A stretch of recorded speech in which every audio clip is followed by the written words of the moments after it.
Hello everyone, it is Lady Jane here. So this video I had to re-record the audio for, so it's going to be a little quirky with the editing. Like, for instance, I'm going to be in air quotes from it. Yep, I was talking about my world famous, not so famous banana bread. So yeah, sorry for those little quirks. But anyways, for this banana bread, you're going to need flour. You're going to need some ground cinnamon, not cinnamon sugar. You're gonna need some superior salt, but any salt will do as long as it's not coarse salt. Baking soda, some chocolate chips, which you'll see what I do with those later. I have some light brown sugar. You can use dark brown sugar if you want. You can use any, as long as it's like a brown sugar. Butter, bananas, and eggs. And then I'm showing you my setup here. Look at that beautiful, beautiful setup. Now I'm gonna go over, mess up the settings on my stove. Yep, and there you go. There you go. Alright, so then I show you how I separate my dry ingredients and my wet ingredients, just to show you, just to have that separation, that cleanness. Alright, so here we go. Alright, so for this next step, we're going to need 2.5 cups of flour. So what I'm doing here is I'm explaining how I like to put my cup, my measuring cup, in the bowl. That way the flour doesn't spill everywhere all over the countertops. And my cup is upside down. That is 1 cup, not 2 cups, lady. What are you doing? So here we go. Whoopsie, I realized my mistake. Alright, so now we're going to pour in the 2 cups of flour. And then what you want to do is you want to give the cup a little shake. That way it's all evened out, so you can make sure that you have the proper 2 cups to put into the mixing bowl. And then for this next step, for my next trick, we're going to pour the 1/2 cup, just because the recipe calls for 2.5 cups, so we're just going to put the little half in there. Don't you feel like you're in my house? Isn't this like the greatest VR experience like ever right now? Like, this is so meta. No, okay, I'm getting a little excited here. Alright, so then I believe I'm talking about how I have to guesstimate a teaspoon of baking powder, because in my house we just don't know what teaspoons are. So I have to guesstimate a teaspoon here. And then I think I dive in for a little more, because, you can't just, I didn't feel good about that little, what's it called? That little lift in there. There you go. Now I feel like it's all sprinkled in. I had the teaspoon. And now I have to guesstimate 1/4 teaspoon with the salt, because for the next part you're going to need 1/4 teaspoon of salt for the recipe. As you can see, I was struggling here a little bit. Yikes. So there we go. We pour in that salt. That's what I think 1/4 a teaspoon of salt is. Don't judge. And then you sprinkle it on in there. And then I explain how I like to mix in all the ingredients. That way I know I put the baking powder and salt. It's all mixed in. I know it's finished. So there, look at that. Look at that clean mixing. Woo! Pro there. So now that we're done with the dry ingredients, we're going to move on to the wet ingredients.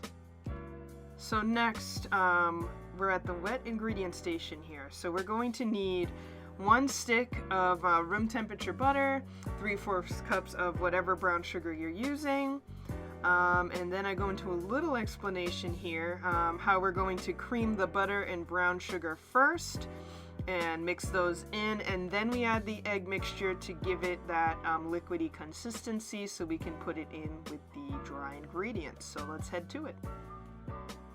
So as you notice, I have more than 3/4 cup of brown sugar. I like to add a cup to give it, to make it a little sweeter. You don't have to necessarily add a cup. It's just my personal preference.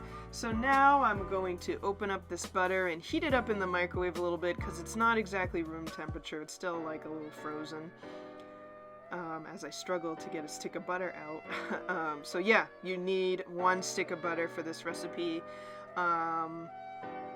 And what I ended up doing here was, at first I put the butter in for about 10 seconds, but when the 10 seconds were over, it was still a little, like, not thawed out. So what I ended up doing was I put it in for another 10 seconds to give it kind of like that room temperature feeling. I put it in for another 10 seconds and I stopped it at 5 seconds because I felt like 20 seconds would have been overdoing it and 15 was the perfect in between, and it was. So now I am going to cream these ingredients together, and you'll see that in the next shot. So as you can see, the brown sugar and the butter are creamed together. You kind of have to mash the butter into the brown sugar, then mix, which can be kind of tedious. But this is what it should end up looking like after you combine the butter and the brown sugar mixture together. So there is that. Now we're going to add our 2 eggs to this mixture. So we've added our 2 eggs to our mixture, and now I'm going to cut to what it should look like when it's all mixed together. Here's what it looks like now, nice and nasty looking. So now we're going to put our wet ingredients into our dry ingredients. And we're going to give this a good stir. It's going to take you a good couple minutes, so you're going to have to be patient when it comes to the mixing. So as I was mixing the ingredients, I noticed that my mixture was very crumbly in texture. So there's a simple solution for that. When you run into this problem, you're just going to have to grab another egg and mix it in with the mixture. The egg will actually make the mixture less crumbly and give you a more desired texture you need for the banana bread. So after we've solved that issue, the texture should start looking like this. And we're going to add our bananas. Now the recipe calls for 2 bananas. I like to add 3 to give the banana bread that, ooh, this is a banana bread oomph feeling. So I always add an extra banana. That's just my personal preference. I do like my banana bread to be banana-y, but you can just add the 2 if you want. It's up to you. And please, please, please, when you're making banana bread, the number one thing is to use overly ripe bananas. If you use ripe bananas, it's going to be hard to mash them, and it's going to just dry out your bread, and it's just not going to taste good. It's going to taste really gross. So use ripe bananas, please. So here I'm talking about how I like to cut the banana up into chunks, and then I mash it with a wooden spoon. We do have a masher in our house, but I don't know, I just like to do this better. It's a little more tedious, but you can also control, like, if you want, you know, really chunky banana bread, little chunks of banana bread, or just little in-between chunks, you know. So this is how I do it, and it is tedious, like I said, but it is worth it. So here I'm showing you that this is what the mixture should look like. It should be lumpy, it should be clumpy, it should be thick. I know people might be like, oh no, it's not like a cake where it's liquidy, and because with cake, if you have a lumpy, clumpy cake mixture, you miss something. But here we're making a banana bread, so remember that it should have this consistency, thick texture. That means you did it right, so good job. And here I add a little bit of cinnamon in a minute. This is my preference. Once again, it just brings out more flavor in the banana bread. Like I said, you just add a sprinkle of it. It's your preference if you want to add it or not. It's totally fine if you don't. So silly me, I forgot to record myself adding the chocolate chips. The chocolate chips are purely for preference. You don't have to add them if you don't want to. I just feel like the flavors really complement each other well, but you don't necessarily have to add chocolate chips if you don't want to. So once the batter is in the Pyrex dish, you give the dish a little shake so the batter can spread throughout the Pyrex dish evenly. As you can see, I added butter around the edges as well as underneath at the bottom of the Pyrex dish. I only did this because I feel like the butter adds more of a golden brown, and it gives it like that good crispy bread crunch, and it gives it that nice buttery taste along with the other flavors you'll taste with the banana bread. Now, as you can see, I originally put an hour on the timer, but I recommend an hour and 5 minutes just in case your bread isn't ready. It gives it that extra 5 minutes to cook.